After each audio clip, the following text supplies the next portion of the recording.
The sun was hot and cruel. Red dust blew across the empty land like dry smoke. The wind was sharp and the sky above was wide and silent. In the middle of this broken world, one mother walked with bare feet, carrying her youngest child in her arms. Two more children followed her, too weak to speak. Her name was Joralee. Her skin was pale blue and her eyes glowed faintly in the dark.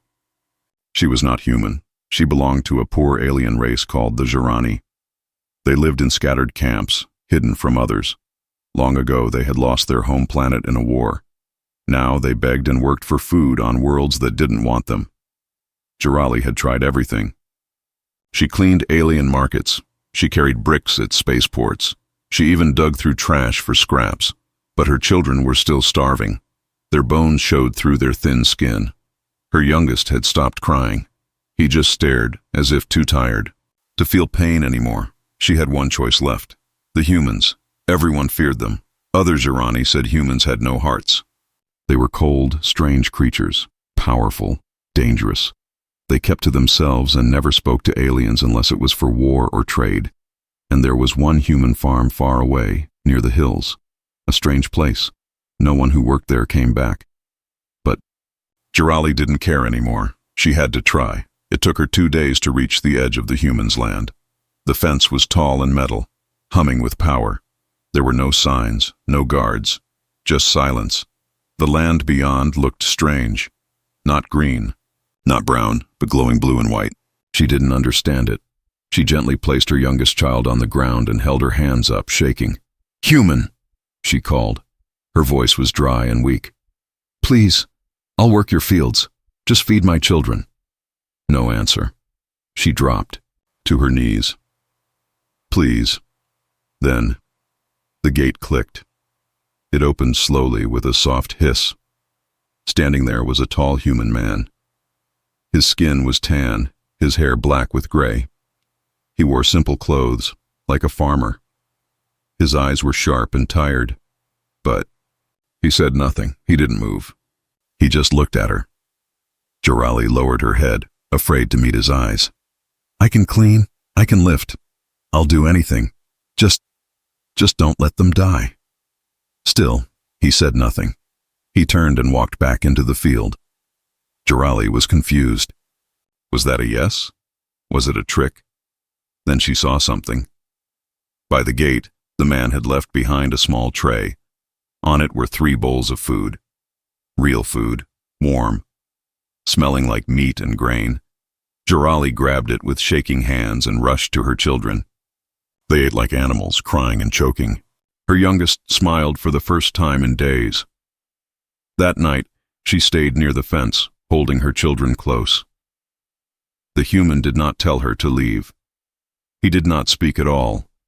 But in the morning, he came again and pointed toward the fields. Joralee understood it was time to work. But these fields were not normal.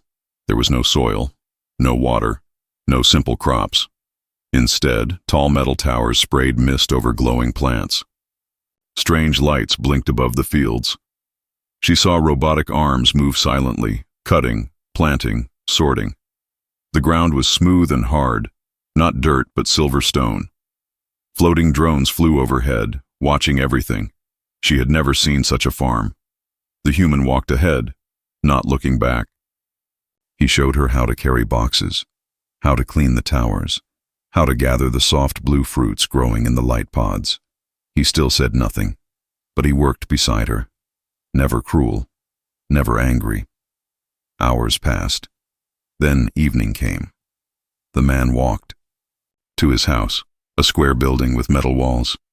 He stopped and looked at her. Then he pointed to a small shed nearby. He walked away. Inside the shed, she found something surprising. 3 small beds, blankets, a heater, and a second tray of food. Her children ate and slept like never before.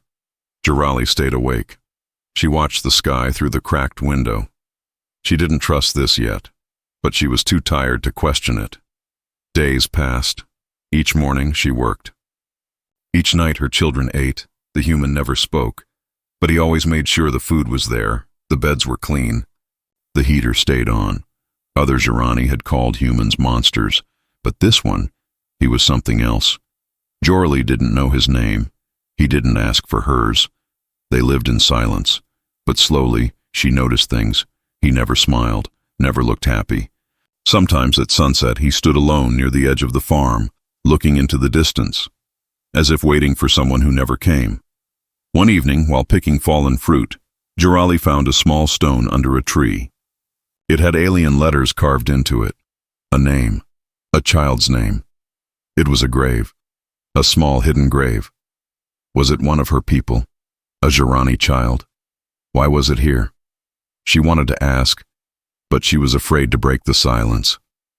Then one morning, her youngest child didn't wake up.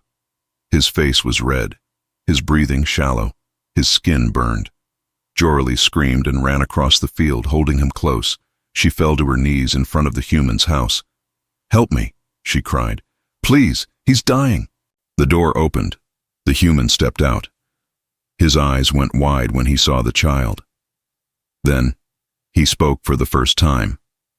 "Inside. Now." His voice was rough, deep, but not cold. He led her into the house.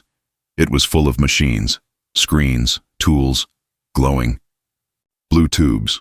It was a healing center, hidden inside a simple farm. He placed the child inside a pod. Lights blinked. Sounds beeped. Jorali cried, shaking. The human watched in silence. Minutes passed. Then the child's chest rose. He took a deep breath. He was safe.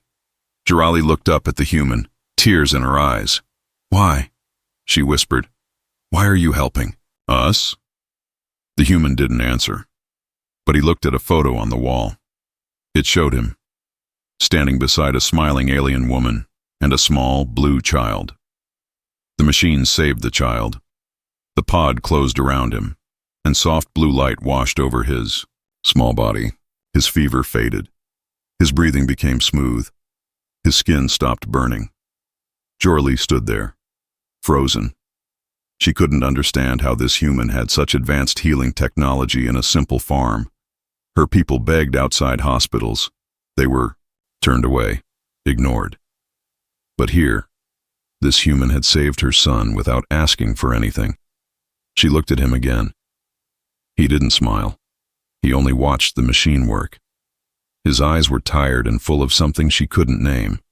Pain, maybe, or deep memory. After the machine finished, he opened the pod gently.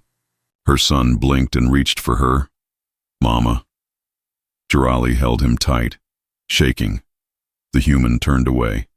He walked out of the room in silence. That evening, Jorali cleaned the tools in the field alone. Her children were asleep in the shed, healthy, for the first time in weeks. She walked past the strange plants, glowing stalks with glass-like fruits. The fields didn't smell like normal crops. They smelled like energy, like clean air after a storm. She bent down and touched one of the leaves. It hummed under her fingers. She looked up and saw the human watching her from the distance. Not hiding, just standing still, like always. She decided to ask the question she had been holding inside.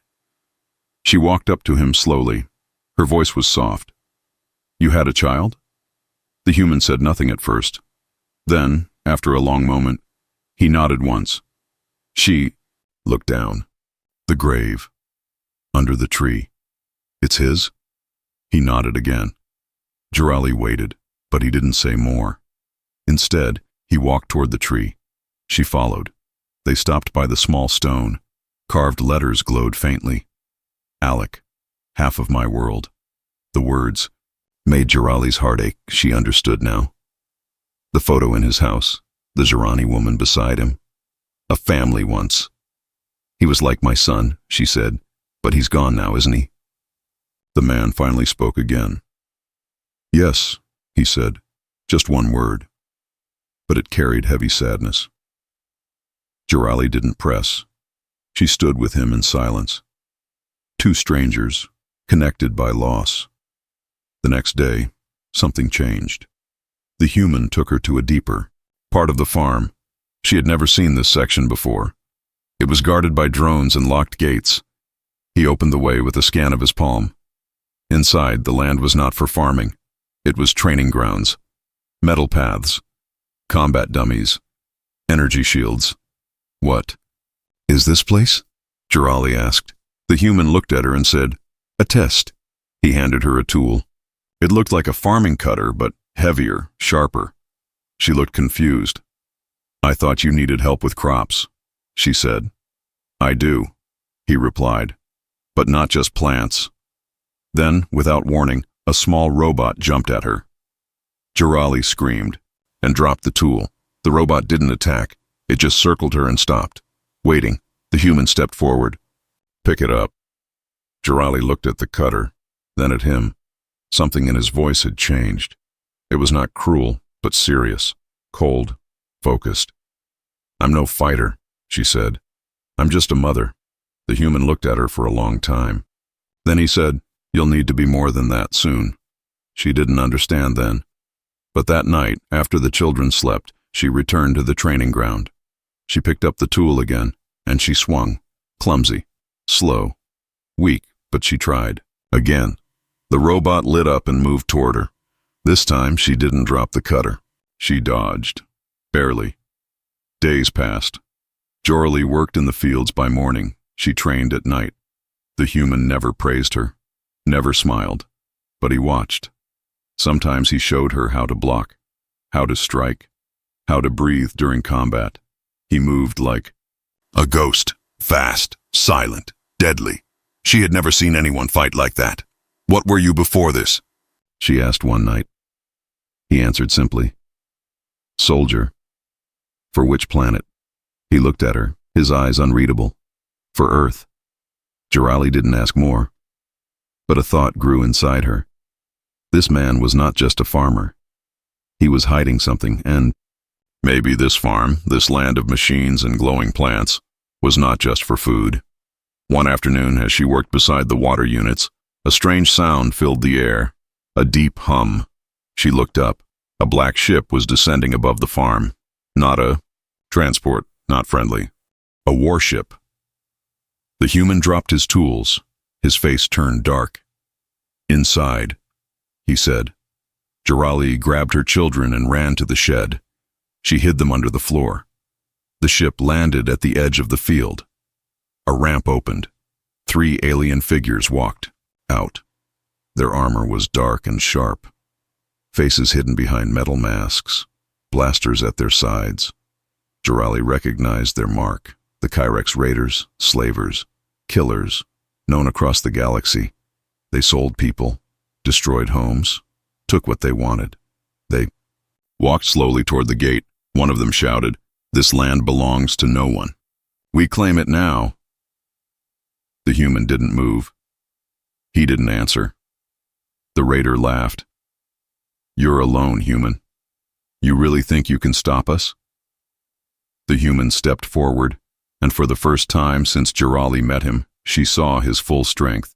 He pressed a button on his belt. The entire field changed. Towers rose from the ground. Shields lit up around the farm. Drones flew down like birds of steel, and from under the soil, metal turrets emerged. The human's voice was low, steady. "This land is protected." The raiders looked unsure, but one of them raised his weapon. That was a mistake. In seconds, the human moved. Too fast. Blaster drawn, blade flashing. He dropped all 3 raiders before they could fire a single shot. Jirali stood frozen. Her heart raced. She looked at the human. Not as a farmer anymore, but as a weapon, a protector, a man with a secret past and a reason to hide. And now, she was part of it. After the fight, the field was quiet. 3 Kyrex raiders lay still on the ground. The smoke from their weapons faded. Into the wind, the children peeked out from the floor of the shed, eyes wide. Jirali stood frozen. She had never seen death this close before. The human wiped blood from his blade and turned to her. "They were just scouts," he said. "More will come." Jirali didn't speak. She only nodded. Deep inside, fear grew like a storm. But so did something else. Trust. This man had saved her son, protected her children, fought for his land. He was more than just a farmer. He was their shield now. That night, the sky wasn't quiet. Strange lights danced far above the clouds. Flashes of blue and red flickered like stars exploding. Thunder without rain echoed through the valley. The war was getting closer. From the shed, Jirali watched the sky and whispered, "What are we caught in?" The human stood beside her, his arms crossed. "You're caught in history," he said. She looked at him, confused. He finally explained. 10 years ago, Earth sent peacekeepers across the galaxy.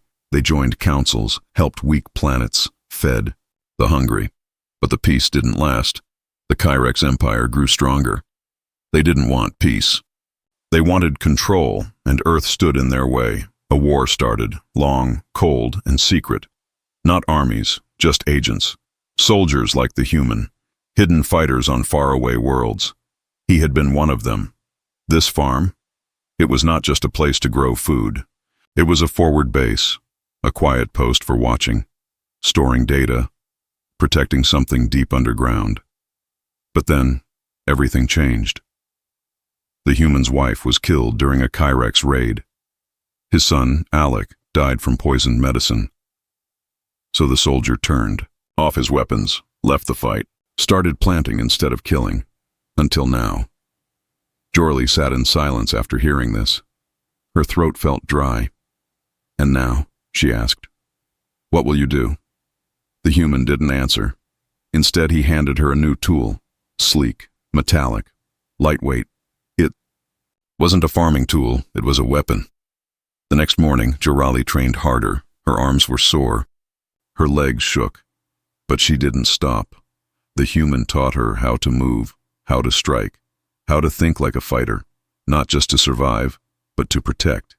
She was not strong like him, but she was fast, smart. She learned quickly.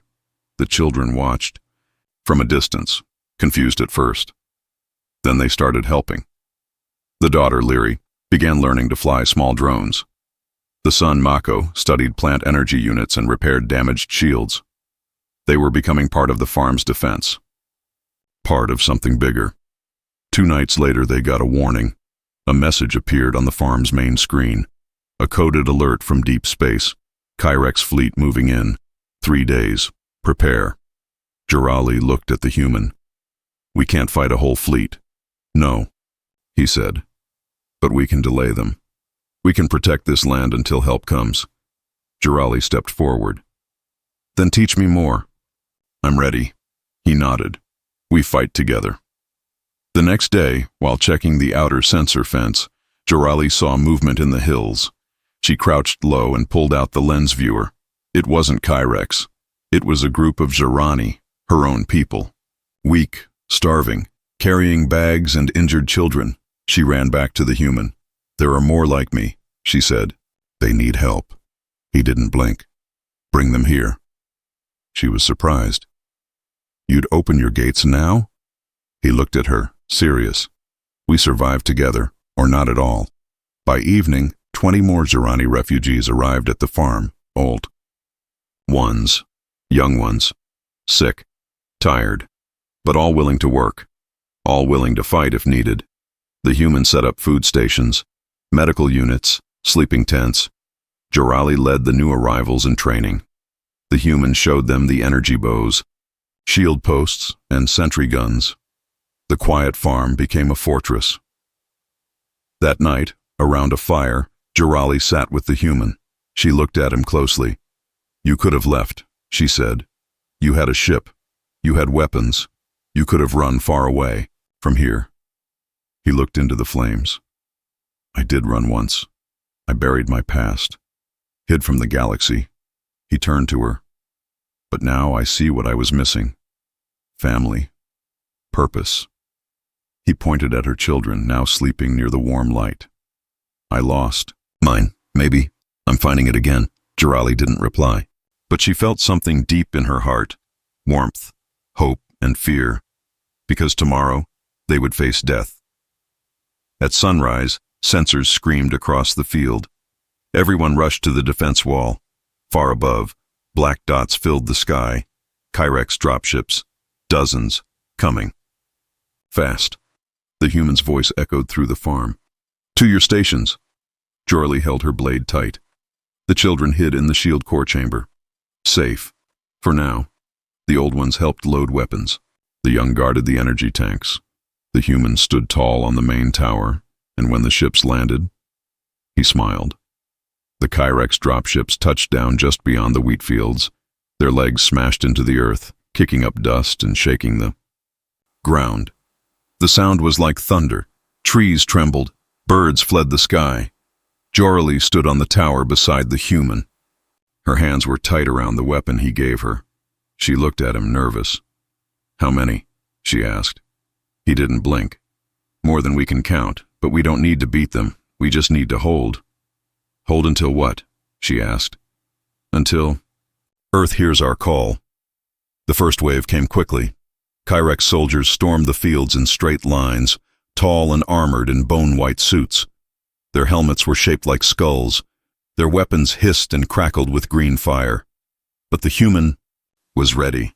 He gave one sharp whistle, and the land exploded. Hidden mines under the soil burst into light. Blue flames shot up. The front line of Kyrex vanished in seconds. "Don't waste bullets," he shouted. "Let the field do the killing." Jorali's heart pounded. This was not like anything she had known. It wasn't farming. It wasn't running. This was war. Behind the burning grass, more Kyrex pushed forward. Jorali turned and pointed. "Right flank, they're circling." The human nodded. "Leary, send the drones." His voice boomed over the radio. The small girl, hiding in a control tent, pressed buttons with shaky fingers. From the sky, 5 small drones zipped into action. They sprayed fire from above, cutting through Kyrex armor. Mako, her brother, kept the energy core running. If the shield went down, they were dead.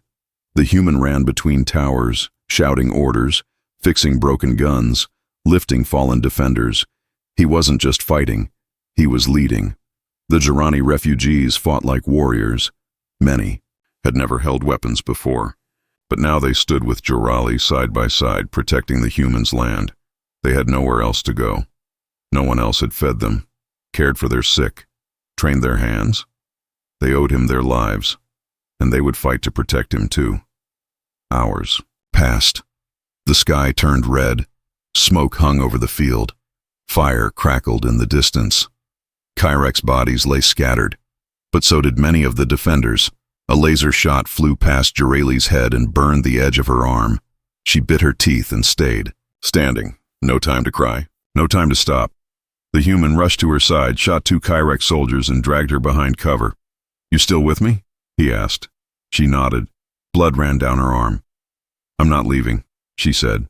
But the enemy wasn't done. More dropships came. Bigger ones. Heavier ones. They didn't send soldiers this time. They sent machines. 4-legged walkers, each the size of a house, stomped toward the farm. Their backs glowed with energy. Their cannons could melt steel. The human's face changed. For the first time, Jorali saw it. Fear. "These weren't supposed to be here," he whispered. "These are frontline machines, not scouts." "Then, we run?" she asked. He shook his head. "No." "Then what?" "We go underground." In the back of the farm, behind a wall of vines, was a hidden door. He had never shown it to anyone, but now was the time. He opened the door and led Jorali, the children, and the last fighters inside. As the machines fired on the fields above, the farm burned, but underground, they were alive, and deeper down, something waited. "What is this place?" Jorali asked, walking through the dim hall. The walls were metal. Lights flickered from old systems. There were pods, weapons, old tech. "This was a human outpost before it was a farm," he said. "Leftover tech from Earth's first contact missions. I hid it." "Why?" "Because I was tired of war." He touched a screen. It lit up, scanning his face. But now he was ready. The base came alive. Walls slid open, turrets unlocked. A deep hum filled the air as ancient energy cores rebooted. A single ship sat in the main chamber. Sleek, black, armed. The human looked at it, then at Jorali. "You ever flown a shuttle?" She shook her head. "No." He smiled. "Good. You'll learn fast." Up above, the Kyrex walkers reached the main barn. They smashed it to pieces, but found nothing inside, only ash. The real fight had moved below the ground, and the Kyrex had no idea. In the deep base, the human gave orders. Leary, you control comms. Send a signal to Earth Fleet. Use deep code channel 77A. Yes, sir, she said, fingers dancing across the screen. Mako, charge the EMP cannon. It's our only shot to disable the walkers. I'm on it. Jor-Ali, you come with me. She followed him to the launch room. What's the plan? She asked. He loaded weapons into the shuttle. We hit them hard. From the inside. Strike the core. But that's suicide. He looked at her. That's freedom. The shuttle broke through the burning ground. Dust flew. Firelight flickered against the smooth black body of the old Earth craft. It was small, fast, and deadly. Inside, Jor-Ali sat beside the human, her hands shaking. This was her first time in the sky. Her eyes widened as the battlefield shrank below them.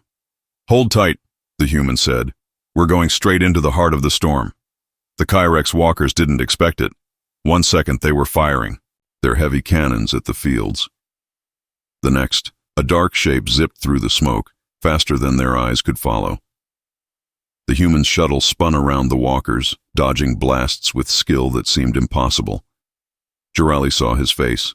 Calm. Focused, sharp like a knife. He pressed a button. Goodbye, he said. The side of the shuttle opened. A blue missile dropped and slammed into one of the walkers. The explosion lit up the sky. Metal flew in every direction. The ground shook. A cheer came from underground, where the rest of the Jirani still hid. They weren't just watching. They were hoping. 3 left, Jor-Ali said. 2, if we do this right, the human replied. The shuttle dived low, flying between the legs of the second walker. Lasers bounced off the hull. Inside the cockpit, a warning light blinked red. Shields. Low, Jor-Ali said, worried. He nodded. Then we finish it quick. He flipped a switch. A secret hatch opened under the shuttle. From it, a spinning drone dropped. It zoomed straight under the walker and exploded upward into its belly. Another blast, another machine down. Only 2 walkers remained. But now, the Kyrex reacted. Their final 2 walkers moved closer together, smarter, ready. They began firing into the air, aiming to box the shuttle in. Then, hit. A laser struck the shuttle's wing. Sparks flew. Jor-Ali screamed as the ship spun out of control. The human grabbed the controls, teeth gritted, muscles tight. He pulled hard. The shuttle screamed, metal twisting. But he didn't let it crash. He forced it down, just outside the burning barn. The shuttle skidded, bounced, and slammed into the dirt. Everything went dark for a moment. Then Jor-Ali opened her eyes. She was alive, but they were surrounded. Kyrex soldiers marched toward the crash site, dozens of them. Guns raised, claws out. The human kicked the shuttle door open, dragging Jor-Ali out. He handed her a small weapon. Stay behind me. He raised his rifle. Calm. 1 man against an army, but just as the Kyrex aimed, a roar shook the clouds. From the western sky came a flash of light. Boom! A second explosion tore through the air as a massive shape broke through the clouds. It was not a bird, not a drone, not a Kyrex machine. It was a human warship. The Earth fleet had arrived. The warship was huge, black like space, covered in armor and bristling with weapons. It flew low, casting a shadow over the whole battlefield. Its cannons glowed, and then they fired. Blue beams sliced through the remaining walkers. In seconds, both were gone, melted into slag. The Kyrex soldiers froze. Some tried to run, but it was too late. The Earth fleet had come. From the top of the tower, Leary and Mako watched with wide eyes. They screamed with joy. "We're saved," Leary shouted. Mako pumped his fists. "I told you Earth would hear us." Inside the command room, the radio lit up. "This is Captain Helen Zhao of the Earth Defense Fleet," the voice said. "Stand by. We are securing the zone. No harm will come to your people." Jor-Ali couldn't believe it. She looked at the sky. The warship floated like a guardian, guns still glowing. The human beside her, bloody, dirty, tired, gave a small smile. "You called them," she whispered. He nodded. "I told you. We just had to hold." Soon drop pods landed near them. Earth soldiers poured out, not like the Kyrex. Their armor was clean, their faces human, their eyes kind. They rushed to help the wounded. They hugged the children. They helped Jirali stand and treated her burned arm, and when they saw the human, they saluted. "Sir," one soldier said, "we received your coded distress. You used a forgotten Earth channel. We never thought we'd see it again." The human laughed weakly. "I never thought I'd use it again." Jirali looked around. The farm was broken, but her people were alive, and now they had real protection. That night, a camp was set up. Lights glowed softly, food was cooked, music played low. The children laughed again. The human sat by the fire, holding a cup of warm drink.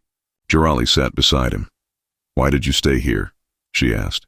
He looked at the stars. "I fought in many wars," he said. "Saw too much, lost too much. I came here to forget, to live simple, grow food." She nodded. "And now?" He turned to her. "Now I remember why we fight. It's not for land or power.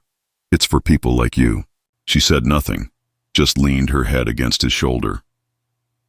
The sun rose over the broken fields. Smoke still floated in the air, but now there was laughter. Children played among the ruins. Adults helped Earth soldiers clear debris and fix what could be saved. The war was not over across the galaxy, but here, for now, they had peace. Jirali stood at the edge of the field. Her dress was torn and her arms were scraped, but she smiled. The farm still lived, and her children were fed. The human stood beside her, arms crossed. His clothes were burnt, his face tired, but his eyes were watching the field, not the sky. "You did it," she said. He shook his head. "No, we did." They watched together as Earth engineers set up clean water pipes, solar panels, and a long-range shield generator. "Why are they doing this?" Jirali asked. "Why help us now?" he replied. "Because someone finally screamed loud enough." That night, the Earth fleet held a meeting. Jirali was invited. So were the other farm leaders. The room was filled with uniforms and blinking screens. The human stood near Captain Helen Zhao, the woman who had saved them. She spoke with a strong voice. "The Kyrex Empire has broken our peace. This attack is proof. Earth will not stand by." The Jirani leaders looked at each other. "But what happens now?" Leary asked. "Do we become soldiers?" Zhao shook her head. "No, you become partners." The human stepped forward. "We'll protect your farms, teach you how to fight if you wish. But more than that, we'll listen this time." His voice echoed in the room. "We forgot the edge worlds. That's our mistake. But now we fix it, with your help." The Jirani were silent for a moment, then Jorli stood up. "I believe you," she said, "but it won't be easy." Zhao smiled. "Nothing worth doing ever is." The next few days were busy. Earth ships came and went. New tools were given. New seeds, medical kits, radios. Engineers helped the Jirani rebuild the grain silos. They even helped repair the tower. The human walked the fields again, not as a farmer, but as a bridge between two peoples. One evening, Jorli sat by the small river near the barn. Her youngest child, Pea, sat in her lap. The child looked up and said, "Mama, are the bad monsters gone?" Jorli hugged her. "For now, sweetling, for now." The human approached slowly. He sat down beside them, arms resting on his knees. Pea reached out and touched his hand. "You made them go away," she whispered. He smiled, a tired smile. "I helped." Jorli looked at him. "She's not wrong." Later, that night under the stars, Jorli asked him a question. "What was your life before this farm?" He didn't answer right away. Then he said, "I was a commander. I saw worlds fall. I gave orders that ended thousands of lives. When the war ended, I didn't know who I was anymore. So I left." He looked at her. "But then you came, with your hunger, Your children, your courage, and I remembered who I'm supposed to be. But not everyone was happy. Some Jirani whispered that Earth would bring new problems.